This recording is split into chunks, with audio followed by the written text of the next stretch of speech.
প্ৰতি বছৰ দৰে এই বছৰো মৰিয়নিৰ নাগিনীজান চাহ বাগিচাত উদযাপন কৰিলে শ্ৰী শ্ৰী জগন্নাথ মহাপ্ৰভুৰ ৰথ যাত্ৰা। এই উৎসৱ বিশেষকৈ উৰিষ্যাত বহু ধুমধামেৰে উদযাপন কৰা দেখা যায়। অসমতো বিশেষকৈ উৰিয়া সম্প্ৰদায় থকা ঠাইবিলাকত এই ৰথ যাত্ৰা উৎসৱ উদযাপন কৰা দেখা যায়।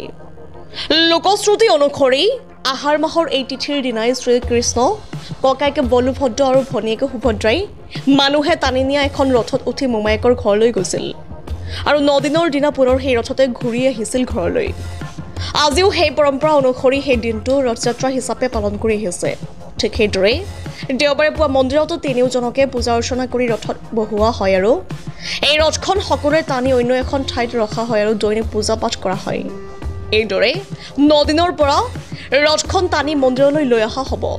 সেই দিনটো ৰথ ঘূৰি আহিব আৰু উৰিয়া ভাষাত ইয়াক বাহুৰা যাত্ৰা বুলি কোৱা হয়। এইদৰে জগন্নাথ মহাপ্ৰভুৰ ৰথ যাত্ৰা সপ্তাহ ধৰি পালন কৰা হয়। আমাৰ ৰথ যাত্ৰা ধৰক ৰাতিপুৱাৰ পৰা পূজা পাতলকে আৰম্ভ কৰি তাৰ পাছত ভোগ আৰতি হোৱাৰ পাছত বিজয় যাত্ৰা বুলি কয়। প্ৰথম দিনা ৰথ যাত্ৰা হয়। আমি যিটো জেগালৈ থিৰাং কৰি থাকোঁ মানে জন্মবেদীলৈ আচলতে যায়। আমি ইয়াত পালিতহে হৈছোঁ। আমি জগন্নাথ পুৰী নিচিনাটো একো কৰিব নোৱাৰোঁ। তো সেইকাৰণে মাত্ৰ বিশ্ব প্ৰসিদ্ধ যিটো একেবাৰে ৱৰ্ল্ড ফেমাছ বিশ্ব প্ৰসিদ্ধ আধ্যাত্মিক ক্ষেত্ৰত আজি এই জগন্নাথ নামটোৱে বহুত ডাঙৰ কথা। সেইকাৰণে আমি এৰা নাই, ইয়াক পালিত হৈছোঁ। জগন্নাথ মানে জগতৰ নাথ, গতিকে তেওঁ চবৰে নাথ।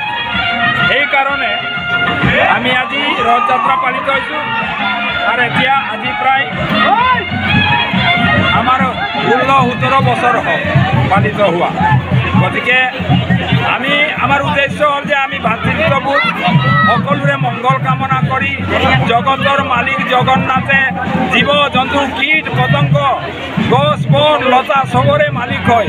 গতিকে আজিৰ এই পবিত্ৰ দিনটোত তেখেতে সকলোকে কৃপা কৰক, এই আশাৰে আমি আজি ৰথ যাত্ৰা মহোৎসৱটো পালন কৰিছোঁ।